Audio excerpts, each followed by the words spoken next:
clean the phone here. There we go. That's a whole lot better. This video is on grounding. So we're going to put you like here. And I'm going to see if I can do this. That way. This pen works good. Alright. So for grounding, this is not mobile. This is for your house. This is for the base station.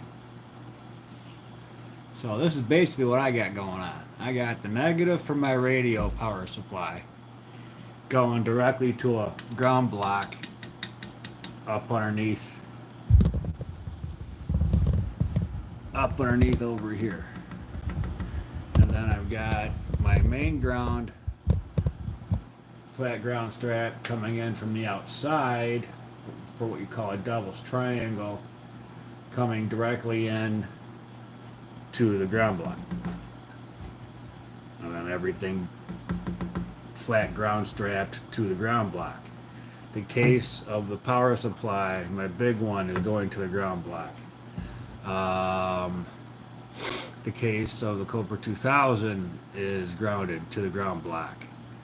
I still gotta ground my meters yet, but I'll get to that when I get to it. But everything in the system should be grounded with flat ground strap. So number one, use flat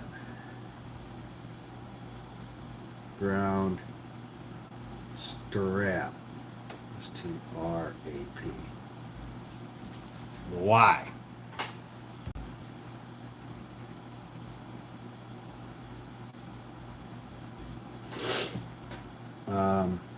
Simply because round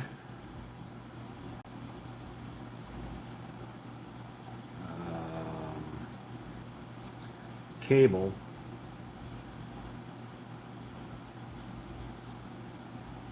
can act as an antenna. Even if you're using it for ground, it can still be used as an antenna. Okay. You guys see that all right? If not, I'll do a closer up view or something. Oh, I can do that on this one.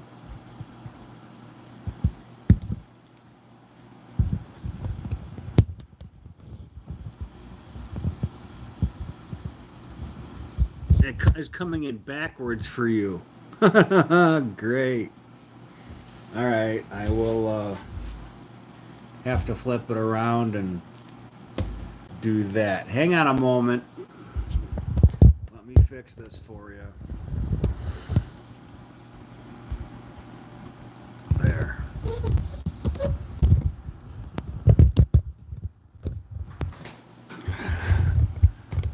There we go.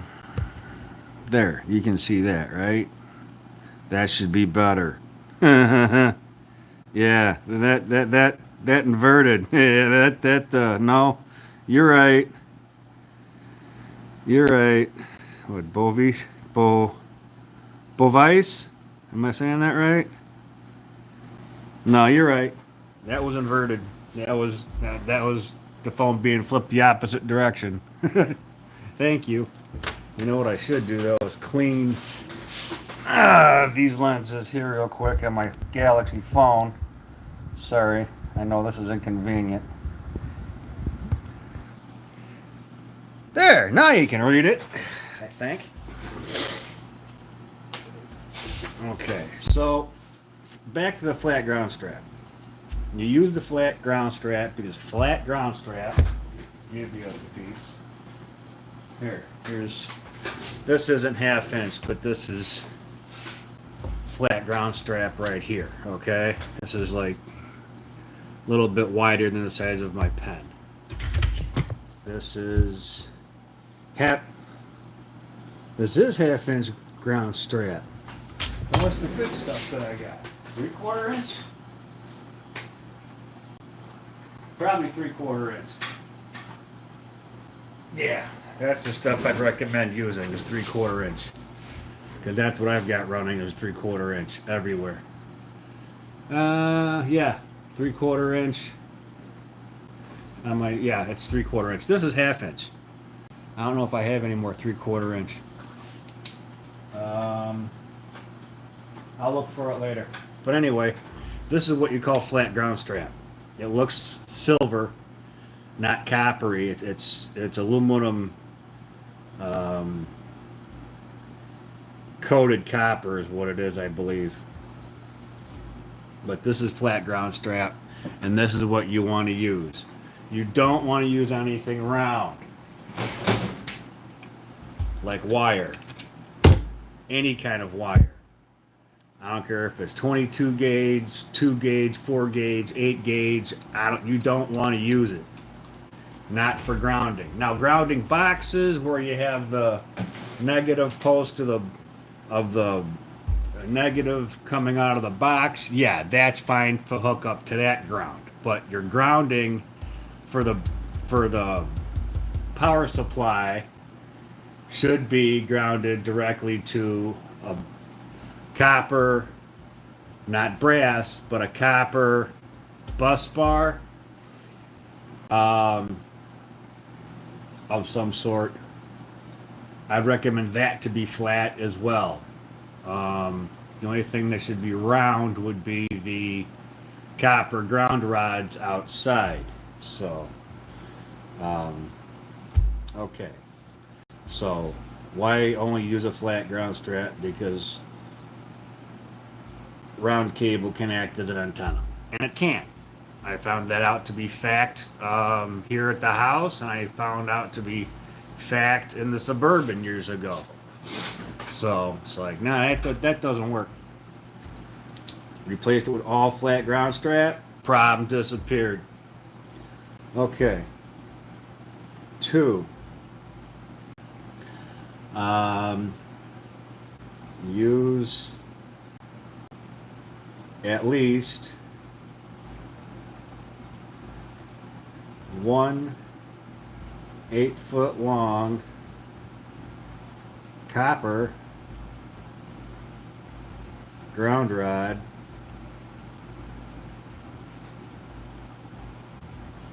directly outside.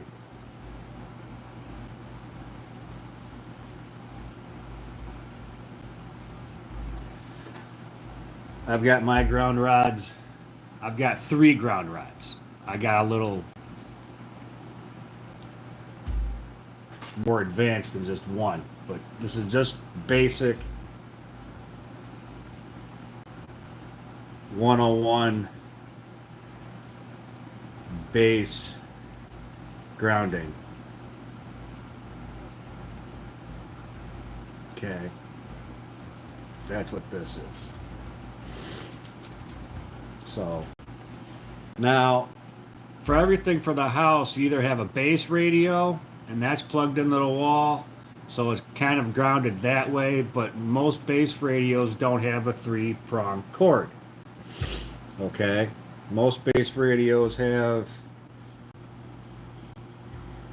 base radios 2-prong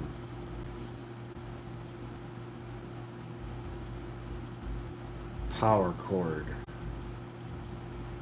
My Cobra 2000 has a 3-prong power cord on it. Why? If I was going to do it, I wanted it grounded right. And have it grounded through a ground fault circuit interrupter. And I know for a fact that's wired up because I saw the people that installed it do it. So 3 base radios, 2-prong power cord. And that, one's positive, one's neutral, okay? Is positive and one is neutral. Neutral doesn't always mean it's grounded. Okay? Depending upon where you're at in the country, I can take a 2-prong cord flip it the opposite direction, stick it in the freaking wall, and it'll still work. Okay. That tells you there's no polarity in a two-prong grounded and a two-prong plug. But if you have a three-prong plug, then you know for a fact it's going to be grounded because that third prong is the ground lug. Okay, I'll draw you a diagram of that. Well, you know what? Here, I'll just draw a little box here. 1, 2. That's a two-prong plug. Okay. That's hypothetically positive here and neutral over here. Okay. Or it could be the opposite. It really doesn't matter. They're both the same exact size. There's no one bigger than the other on the older radios. There's not. So now three-prong grounded plug is like this.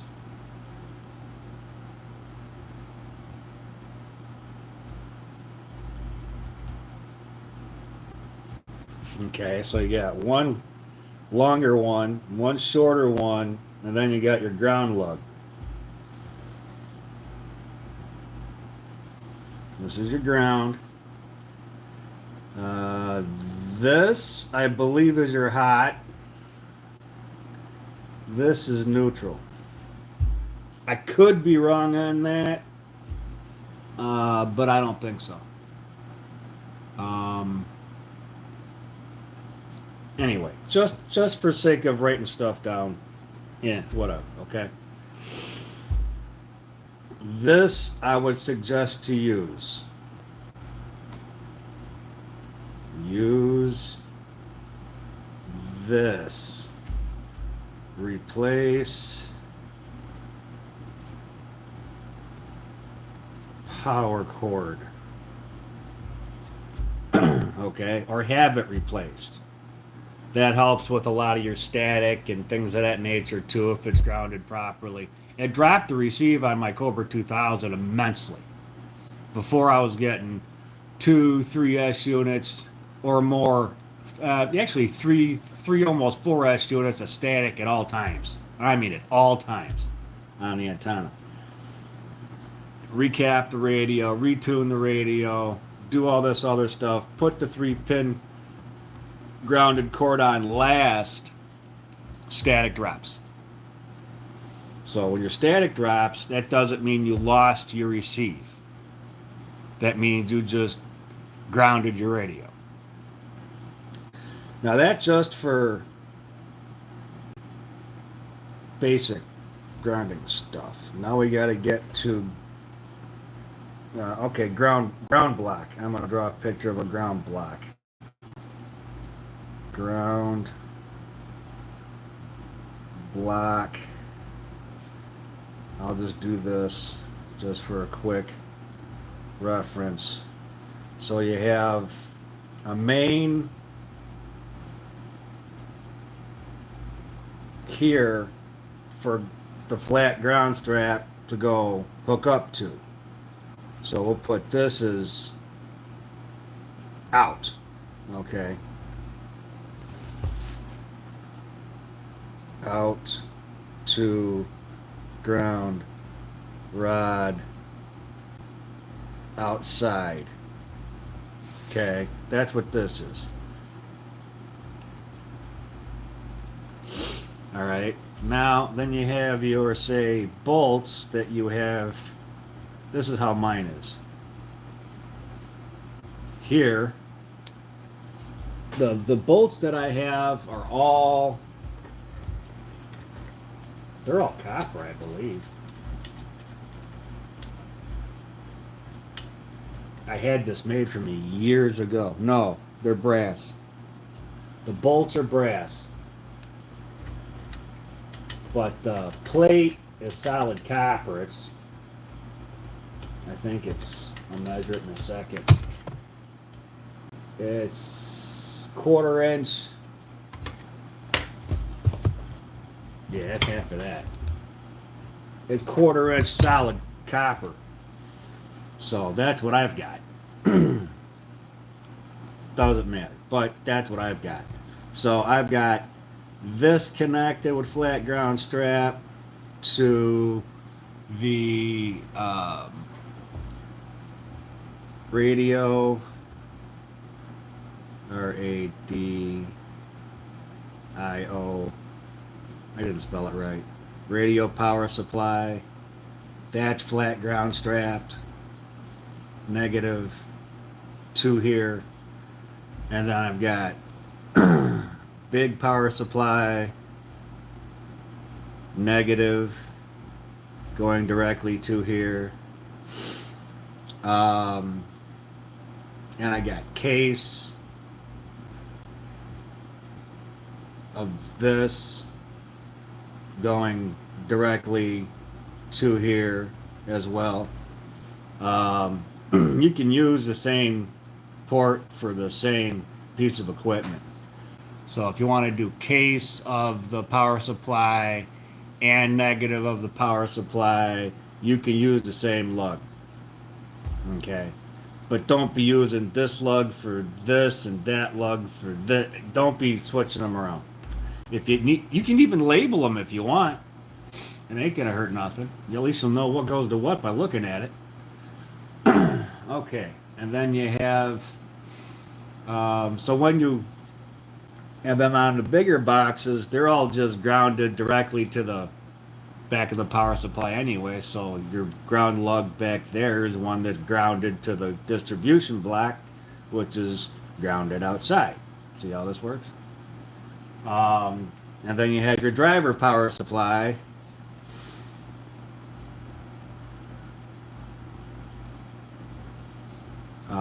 Because I don't really recommend running. I mean, my 5 drive and 16, I can run on one power supply. It's a 1,200 amp power supply. I can run whatever off this thing. I can run all the way up to a 64 pill off that thing. No problem. But I do have a secondary power supply that I can do variable voltage on that is great and perfect for drivers. So I have another option, which is another step ahead for like volume 2, which would be a driver power supply, variable voltage. Well, I need it for testing stuff, is what I do. Otherwise, if I didn't do a whole lot of testing stuff, I probably wouldn't have it. I don't know, maybe I would anyway. Driver power supply, negative. Run that to a separate bolt on the distribution block. Ground block or distribution block.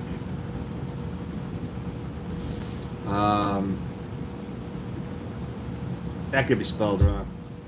Don't turn me in over to the spelling corrector thing, because half my spelling's probably off except for ground and block. So then when you hook up your radio to your radio power supply, you're already grounded. When you hook up your big box to your big power supply, you're already grounded. Not just through electrical when you're plugging the power supply, but to the ground block that's going directly outside to the ground rod. Now, there's 2 different ways you can do this. You can just do one ground rod, call it 8 foot. Ground level is going to be about here.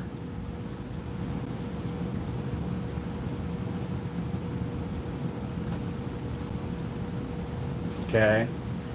And then you get your copper clamp and you put it at the very top of it.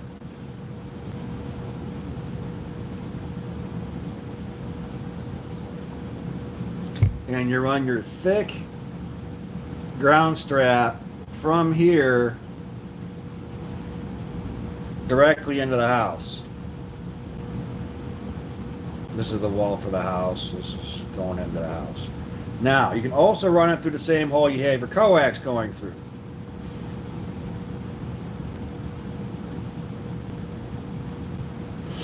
Okay. It, it doesn't matter. That part doesn't matter. You can have the coax and the flat copper, uh, flat strap ground going through the same hole. I do. It doesn't matter. It doesn't hurt anything. Um, then you need. That's just the inside. That's just the inside. We didn't even get to the outside yet. Well, this isn't. That's outside. Or you can do it this way. You can do 1, 2, 3 spaced 1 foot apart evenly. Okay, so this is 1 foot, this is 1 foot, and this is 1 foot. Space from here to here, here to here, here to here. And they're all strapped together with flat ground strap. The same ground strap you're using on the inside and the same ground strap you want to use on the outside. If you're using 1/2 inch, stay with 1/2 inch. Actually, I'd recommend 3/4. I'll just put up here 3/4 inch ground strap. But if there's nothing else available, will 1/2 inch work? Yes, 1/2 inch will work, but 3/4 is better. But I'd recommend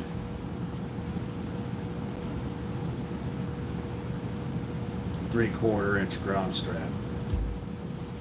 Okay, I'll just put that up here. I should get a whiteboard or something like that. Anywho, you guys see all that? Check comments here real quick.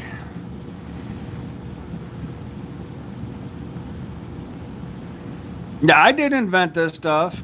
I'm just I didn't invent this stuff. I just, this is knowledge that's been passed down to me. This is called the Devil's Triangle, is what this is called. D-E-V-I, there, Devil's Triangle. And where is that found at? It's also found in the ARRL handbook.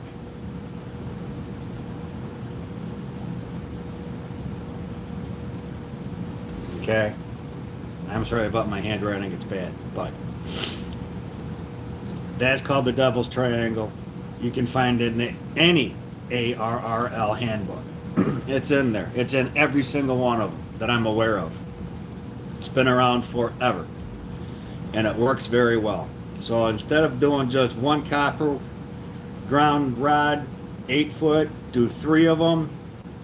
Pick one main one and put that into the house. To house. Or in the house, whatever you want to call it. Okay. The one from your antenna, you can use the same one or you can pick a different one. They're all connected. But I don't know. I have all of mine antenna. I have all of mine going to one. Okay. So that's page 1. Page 2.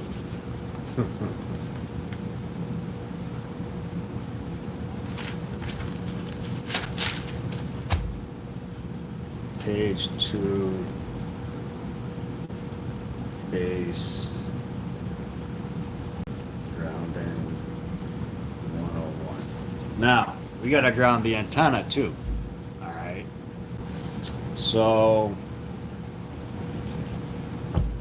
a lot of you guys might have towers or push-up poles, or you have it in a tree, or I've got mine on the roof on a 5-foot tripod with a 2-inch diameter piece of conduit in it, and then the antenna on top of that.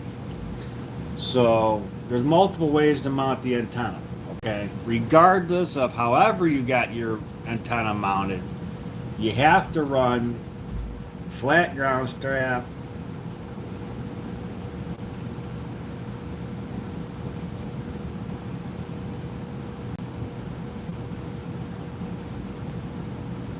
from the base of the antenna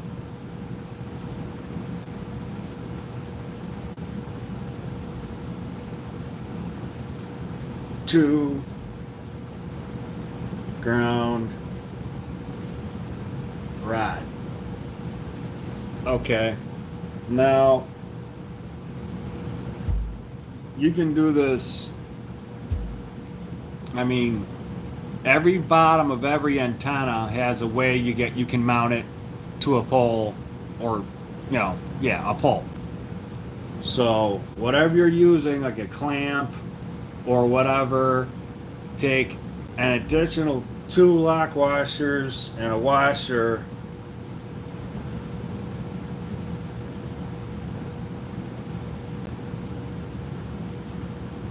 No, 2 washers,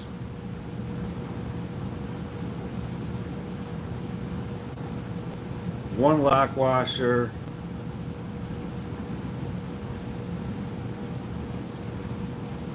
and put the flat ground strap in between the two. Actually, you'd put an eyelet on it. You want to put a copper eyelet on it. Put copper eyelet.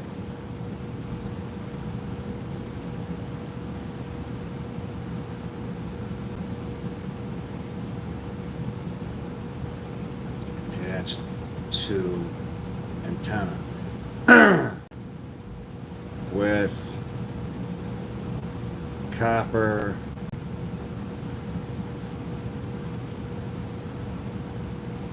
eyelet, EYELET, eyelet soldered on flat ground strap. Okay, why not crimped? It's a better connection in my opinion. You can do crimped, I guess, but I don't like crimped. I never did like crimped. Does it work? Yeah, it works, but I would rather have you guys solder it on a flat piece of ground strap. The copper eyelet. I mean, can you bunch it up like this and crimp it?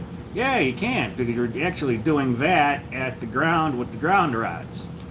But you want the solid connection as solid as possible up at the antenna.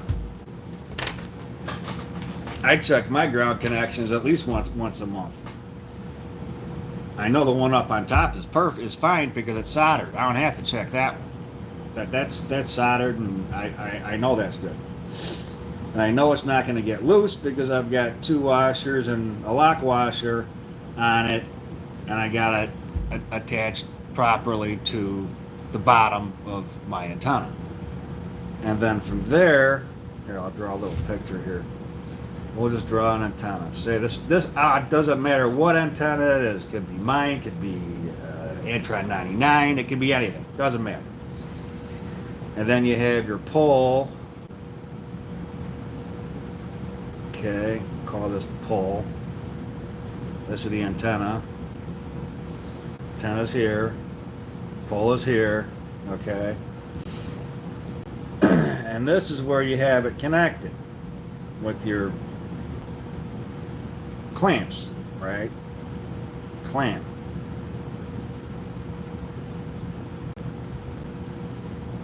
To pull. Okay. Now, it really doesn't matter which way you have the nuts or however you have it clamped. You can have it one going one way, one going the other way. It doesn't matter. You can have them both going the same way. Really doesn't matter. Me, I like doing one way and one the other way, so you have like even distribution. It's just me being really picky and anal. So that's where you take your flat ground strap and you attach it here.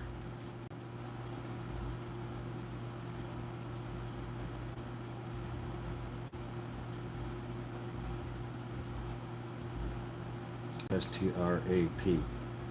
Strap here, right there. Okay? And then you come down the ground rod, and then if you want, you can attach it again.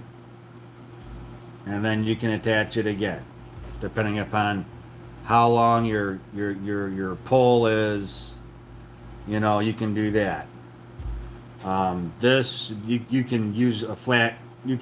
I use zip ties. Is what I do.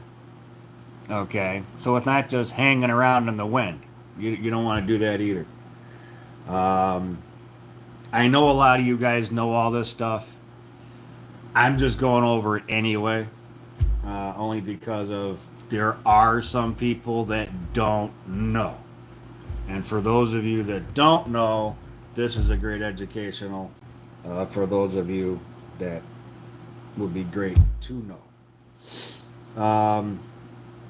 Would it be better to put a little screw in here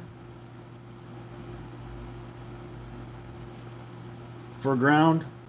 Yeah, it wouldn't hurt. Okay. Question mark. But then you got to run your coax on the opposite side. Coax is over here now.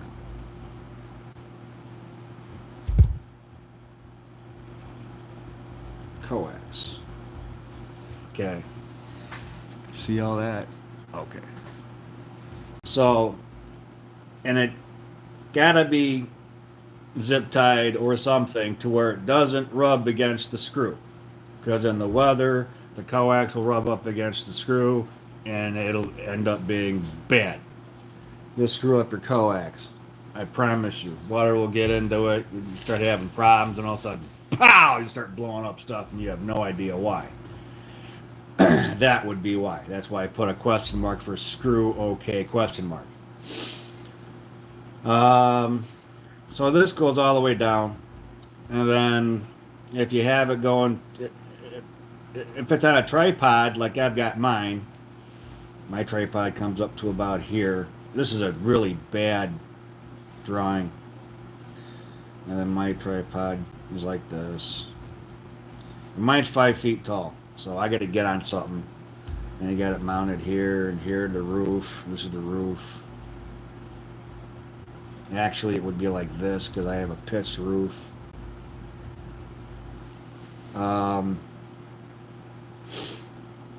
We'll get to mounting stuff on a different one, I guess, if I need to.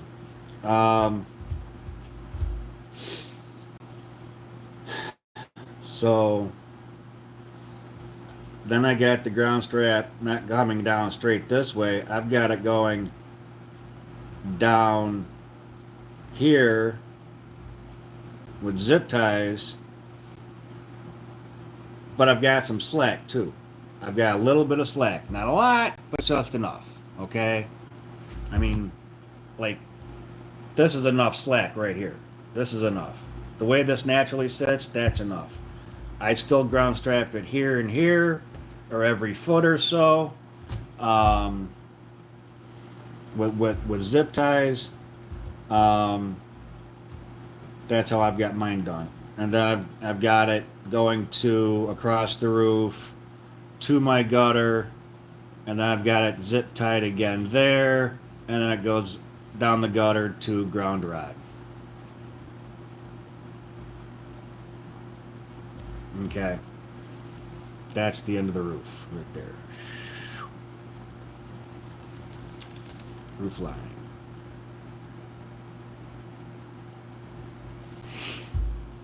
This is the pitch of my roof right here.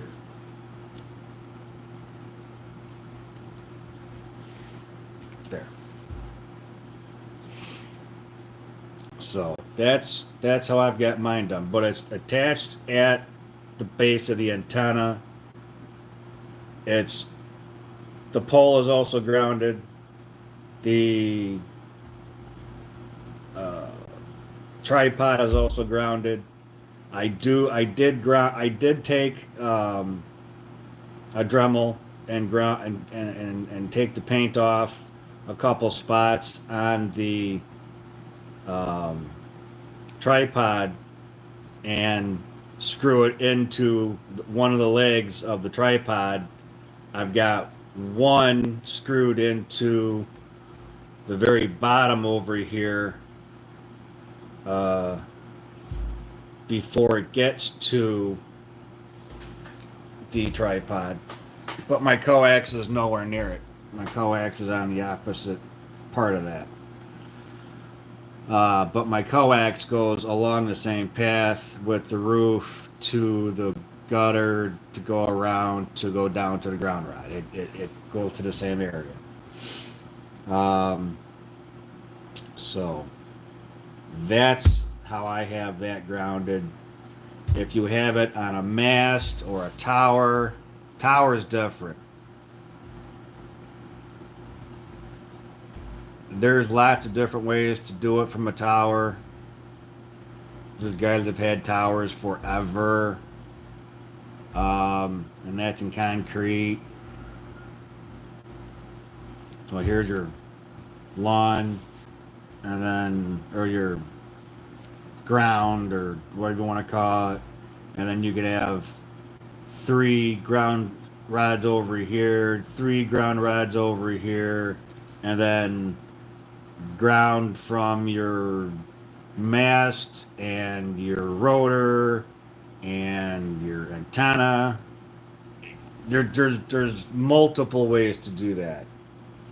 There's some stuff I don't even know so about towers and grounding, but I know you've got to ground the living daylights out of it, and there's a specific way to do it, and I've never had one, so I can't really get into it that much. I just know it's got to be grounded, because just because the tower's in the ground doesn't mean it's grounded. It's insulated in concrete. Concrete is an isolator and a counterweight for the antenna, or for the tower and the antenna. So that's pretty much it, really. Oh, here's another thing. Static levels on radios. High static.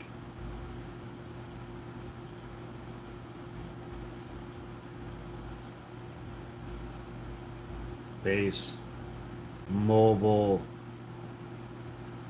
LE, radios.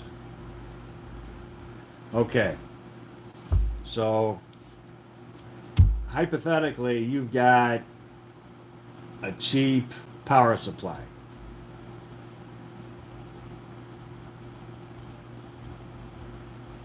Okay. What's the quality of filtering?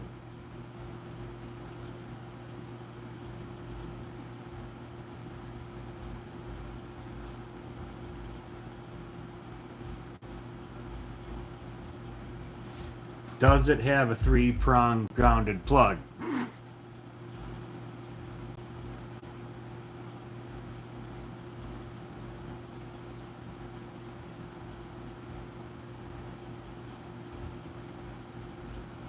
Do you have it plugged directly from point A, where you have it sitting, directly into the wall? No extension cord, just from your bench directly into an outlet. Or some people put them in power strips. I'd always have mine directly put into the wall, because I know my electrical is perfect, and yeah. So a lot of you guys probably don't. I don't know what you have or what you don't, but all I know is if you have a high static level on your radio, you have bad filtering or no filtering on or in your power supply. That's what's causing the high static.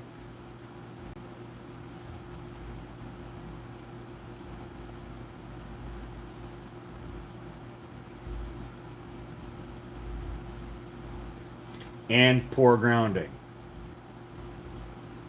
or no grounding. Poor or no grounding. This and this will cause this. Okay.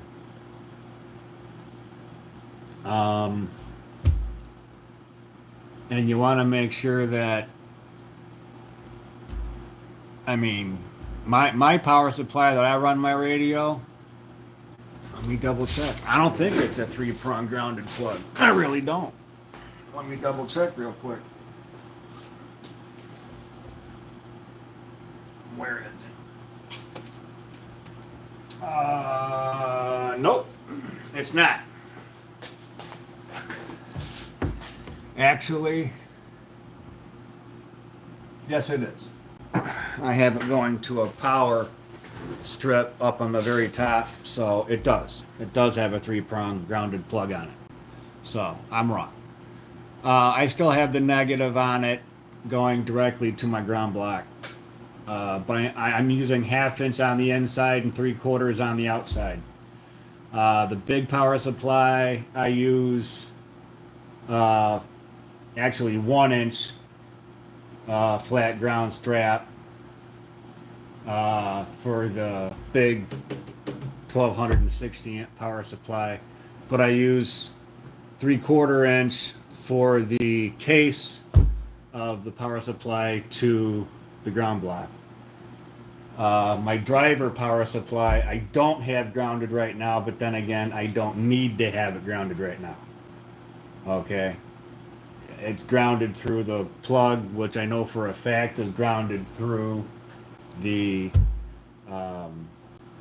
electrical panel fuse box, circuit breaker box.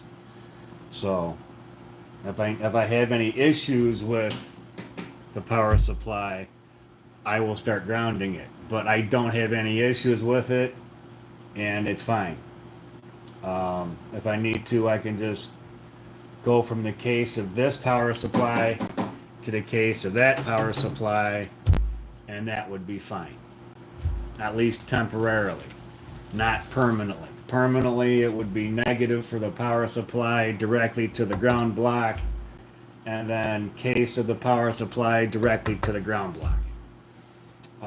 But I'm not done with my station yet, and I'm still upgrading things, moving stuff around, and organizing stuff. That's why that's not grounded. And it hasn't caused many problems. The big power supply has, so I started asking questions because I'm like, I got this grounded directly to the, breaker box. No, you need to ground that sucker. Okay. Negative of the power supply going directly outside. Got it. So, got that done. Case I got going to here. Or no, wait. No, negative of the power supply is going to the ground block. It's a shorter path. So I chose the shorter path of resistance with the ground strap. Continuity wise, it's always going to test out. I mean, I can go. I'll show you right now. Continuity, which would be like diode checker.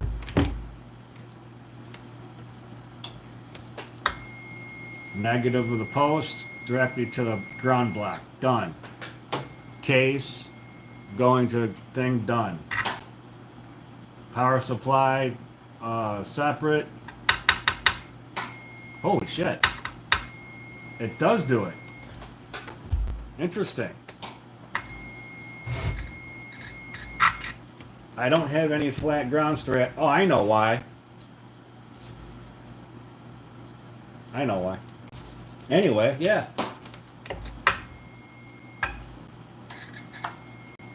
Grounded. I'm just doing the case of the driver power supply to negative on the big box, and then the ground block. It's grounded that way.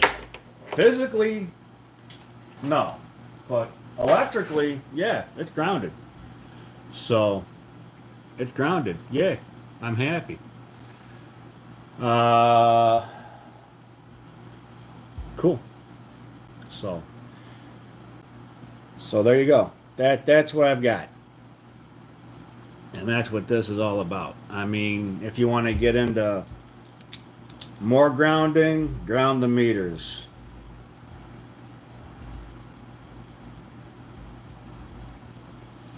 Ground everything. I mean, not your dummy load. Don't. No, I ain't gonna get into that. And don't be using these high powered radios on your equipment. I've seen too many. That's a total different video on the reason why. Ground meters. 2 ground block. I'm not done with my meter. I use the 2 bird meters I have, but I think I might change them over to either coaxial dynamics meters or maybe something else. So, yeah, I'm going to leave that be. I believe my coax is grounded though. Let's double check that real fast.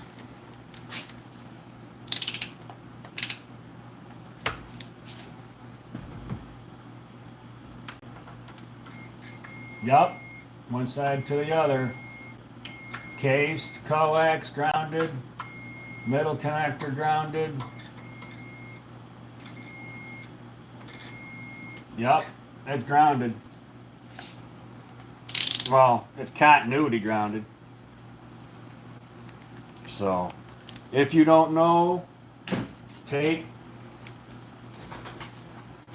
a digital multimeter, okay, and put it on that symbol right there. That's the symbol right there for there, that one. That one. Here. That one. What that looks like there with the diode and I got the little sound thing. That one, that's what you use for continuity checking on a digital multimeter. I've got multiple multimeters. I got 2 of the exact same digital multimeters. Why? I don't know. If I had one and then I found another one, brand new in its case, I'm like, I forgot I had this. I end up collecting stuff I don't need. But it's always good to have a backup, you know? It's like, okay, this one says yes, what does this one say? This one says yes too. Okay, good. Verified. Okay? Things need to be verified as well. So, that will get lower noise on receive is better. You want low static noise on radio. If your antenna is mistuned, that can cause, if you have a high SWR, you're going to have a higher noise level. If you don't have your station grounded, it's going to be having a higher noise level. If your power supply is not filtered or badly filtered, you're going to have a high noise level. Multiple reasons for stuff as I'm going over. Metering is what we're going to get into on a different video. In fact, I will do this now, metering.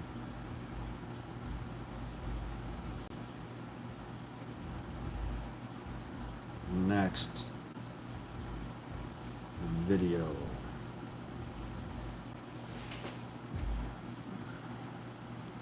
So we're done with page 3. Yeah, page 3. That's page 2. That's page 3. All right.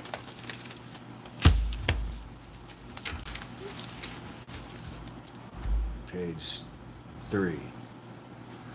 So this will be, the next video will be done on metering. If you're just using like a radio, no, I'm not even going to get into it. I can just keep going and run one topic into another and spend 4 hours. But no, I will keep it this. So if you guys have any questions, go ahead and ask them. I'll be more than happy to, good night, Marcus. Oh, 3 made? Yeah, I'm up late too. So, IRS, what's up, man? So, yeah, I'm trying to help some people out with their grounding issues, because they have them. At least I know of a few people that have them. So I figured I'd do a video and give them a hand on grounding and stuff. So, all right. Thank you very much for watching. Hit the subscribe button.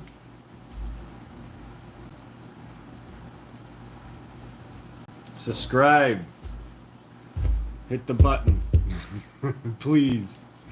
We're up to about 311, I think, now. So more people are starting to come over and hit the button. I guess these lives are working. So, and then after it loads to YouTube, then you can go ahead and see it, just like anything else. But it's got to load to YouTube. So, all right. Thank you for watching. If you have any questions on any specific topic, let me know. You can always get a hold of me or text me. 815-263-2239. That's my cell phone number. You can text me. Hey, I'm so-and-so. I've got a question. When you get a chance, respond. 9 times out of 10, I'll respond really quickly, like within the same day, if not earlier. if I'm not busy. So there you go. Or get a hold of me on Messenger. You can do that too. If you don't want me to have your number or whatever. So thank you. And hope you learned something new. Or maybe it was a refresher course for you. But thank you for watching, and have a good night. Thanks.